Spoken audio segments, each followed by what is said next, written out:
we are so heavily into individualization, but individualization is just a part of our development. Our real development is through connection and through relationships. So we have to understand that the most important is having the sense of connectivity with each other.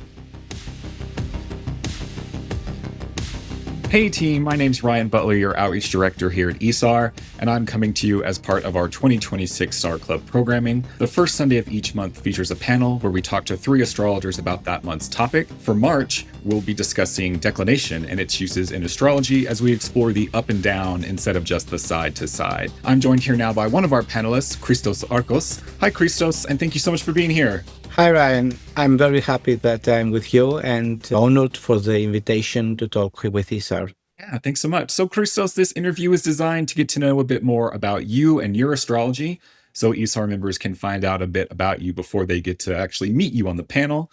So we're going to ask a series of planetary themed questions. And my first question for you is, are you ready for the challenges that I've set before you? Of course, always. Oh, of course, always. Yeah, there we go. First question, where are you from? I'm from Greece. I live in Athens, Greece. And although I like a lot to travel all over the world, my main place is in the southern suburbs of Athens, close to the sea. Local astrology groups in Athens that you're involved in? Well, in Greece, we are separatists a lot. So there are many groups that they work in their own way. I think it is a Greek way of mixing things. So there are plenty of groups, different groups that they work on astrology. The problem is that the groups usually do not communicate with each other, but there are plenty of groups. Okay. So we took the city-state format and just applied it to we continue astrology. on this level, again. Okay. Was there a time, I'm really interested, maybe we shouldn't dig into this, but I would really be interested in digging into the different astrology groups not communicating with one another. Which one is the best astrology group? This is a very personal thing. Everyone should believe that the best astrology group is the one they belong. Okay, a very I think we answer. are closer to communicate better with each other than in the previous year. Oh, good. This also helped a lot the organization, ISAR, and the rest of the organizations help that, because all this international way of communicating also helps the different Greek groups to communicate with each other too. So how did you get interested in astrology and where have you studied? I started very early in my life because my mother was interested in astrology. So I was in my 3, 4, 5 years old and I was looking at my mother looking at the horoscopes. Finally, I decided that I like that around being of the age 8 or 9 years old. And also in my imagination, when I was 8 years old, I was thinking about myself saying the zodiac signs on the TV. And that was my dream when I was very young.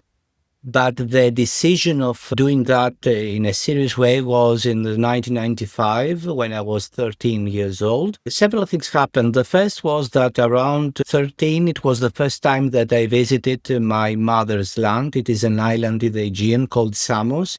And it was the first time that I went there and I had no friends, no people around me. So I had to do something.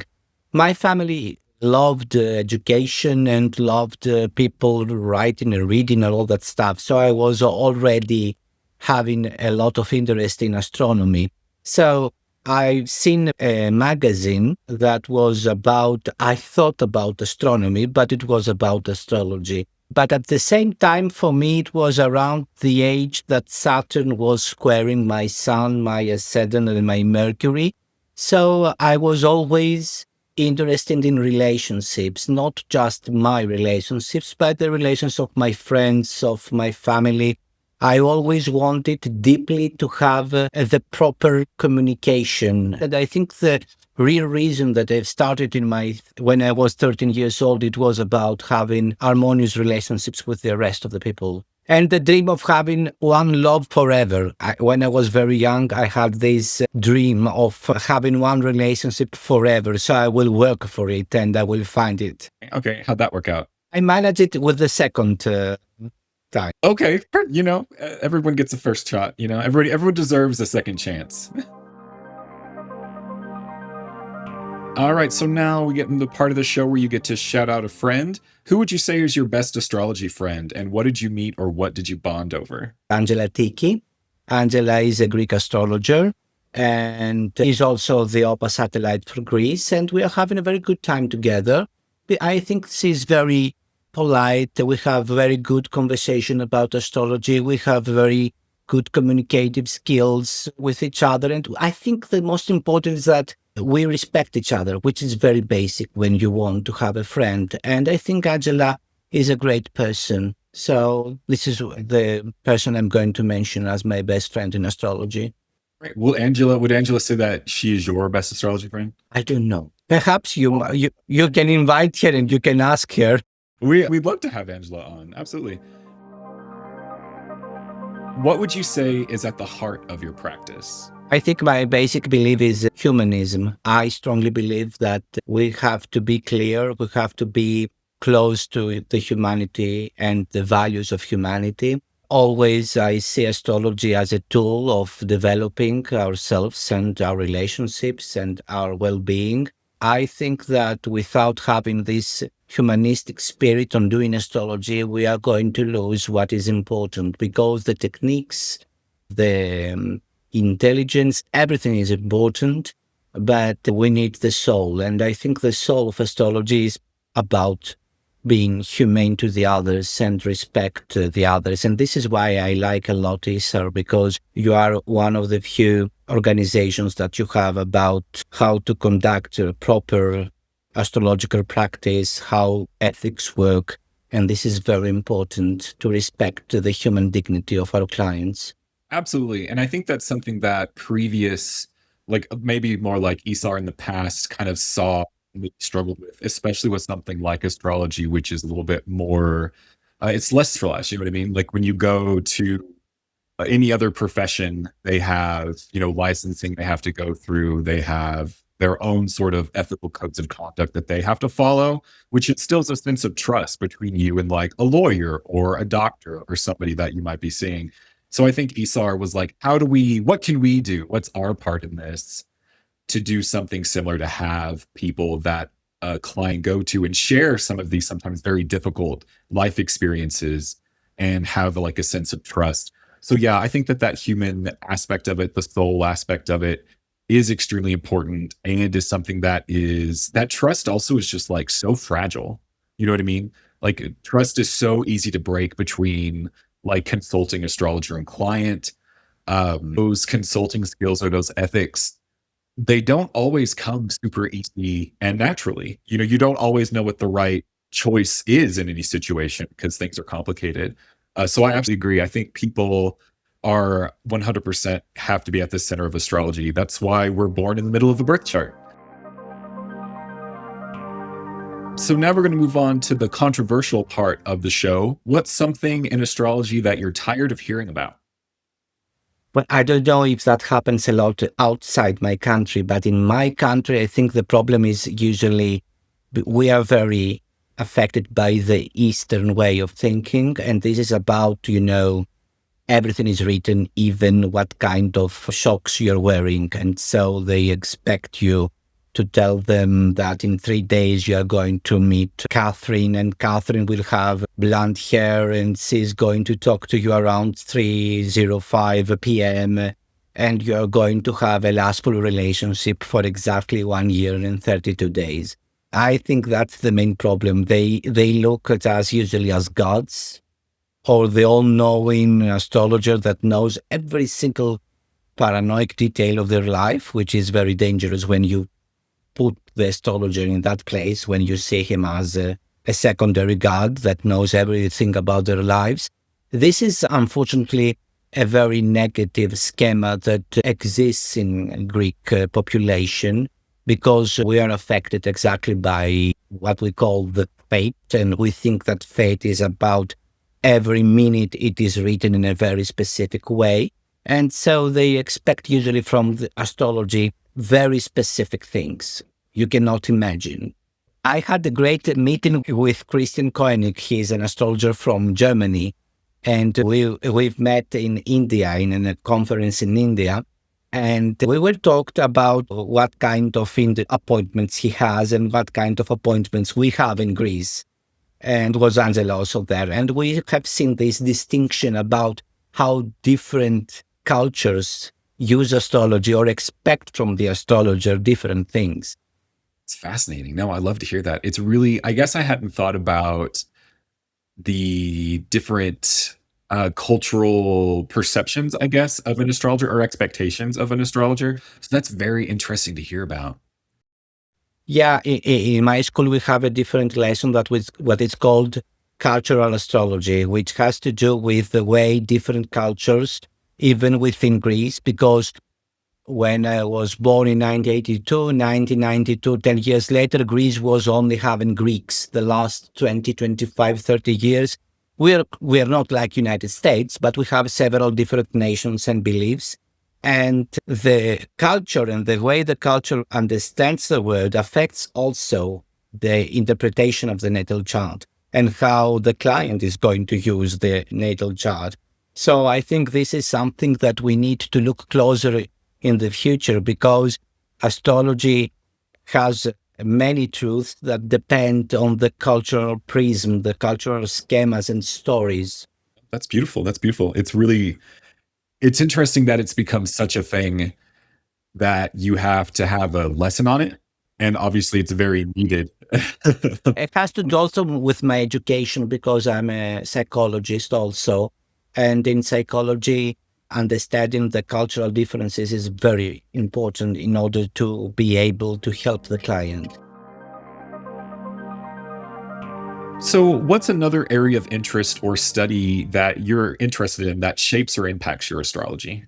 I think psychology. I have my bachelor in psychology. I have a master. I have several trainings in CBT or systemic psychology or family constellations. I think that psychology is one of the main influences, and this is also a reason why I'm mostly known as an astropsychologist. What was the moment for you when you sort of realized that astrology could be used as a helpful tool, like alongside psychology? One of the first books that I've read in psychology was Totem and Taboo of Sigmund Freud. I was around 16, and it was talking about how people among cultures use the taboo as a symbol for something and all the subconscious workings. And then if you take all of this information and combine it with, again, astrology, you can see that you have a lot of depth, a lot of information that can be unveiled much easily when you see a natal chart. For example, I worked in the past with people that they have, with families, with people having drugs, people that they take some kind of substance. And for example, in psychology, we know that usually there may be a death, a very important death that was not dealt in a productive way within the family system. If you take the chart of the day of that death and look at the aspects with the rest of the family, you can understand how these really affected the family system and how all of the family have a problem in dealing with that event. Of course, you cannot have one reason for something. Usually, psychological situations arise from different levels of influence, biological, environmental, genetic, and etc. But for example, this basic understanding of having a death that was not dealt in a constructive way within a family system is something very interesting in psychological science. And when you combine it and see this date of death combined with synastric techniques in the charts, this is going to be groundbreaking. You can try it in families. Christos, how do you think astrology works? Well, my basic belief is that it has to do with correspondences. I don't know if it's a universe that has to do with the macrocosm and the microcosm, or we talk about a holographic situation. I think that everything is connected, and through this interconnection, we are part of a greater system. And whatever happens in the system, also the parts of it are going to be affected. I'm not sure that we completely understand what that means, even by myself. And I think that in the next decade, this is going to be very groundbreaking in the order of all these scientific things that we found slowly are going to help us understand better how all these things are interconnected.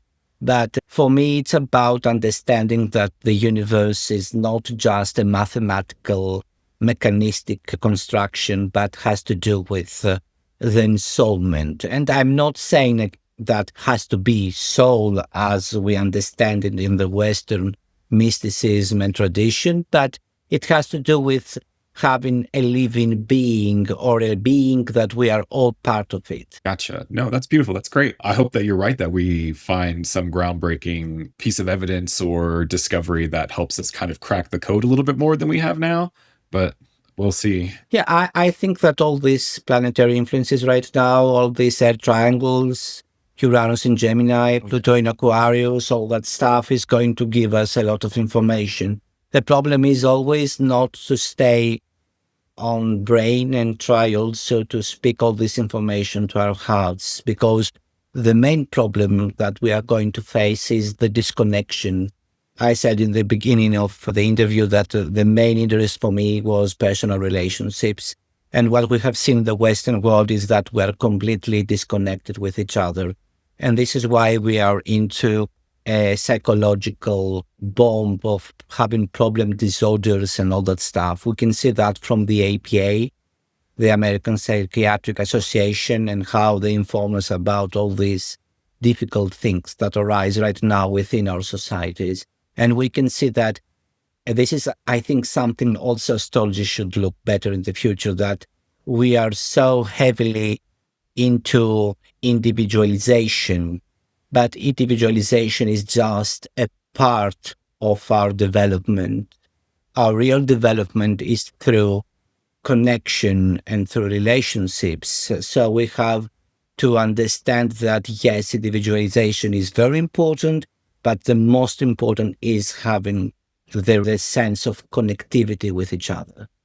It's beautiful. I'm sorry that I look like a creep, like smiling ear to ear while you're saying this, but I would just listen to you talk about that all day, because I think that's such an interesting viewpoint about how astrology, like just like as you said, astrology has so emphasized like self-actualization almost, that we, not even just astrology, but I would say pop culture in general has, that yeah, we've definitely lost that sense of community. And that's part of why one of the questions that I ask is if people are involved in local groups, because we have to be part of that. Like, we can only do it so much in the communities that we're part of, like the astrology community, us here.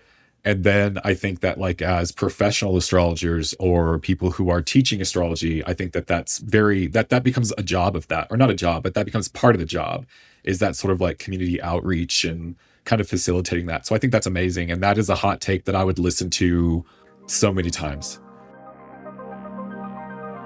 All right, Christos, describe for me an experience where astrology shocked you.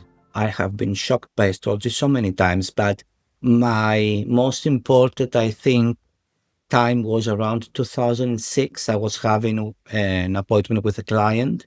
I'm usually avoiding being very specific, because clients may react in a weird way, and we need them to learn to live their lives by themselves and not having a guide all the time.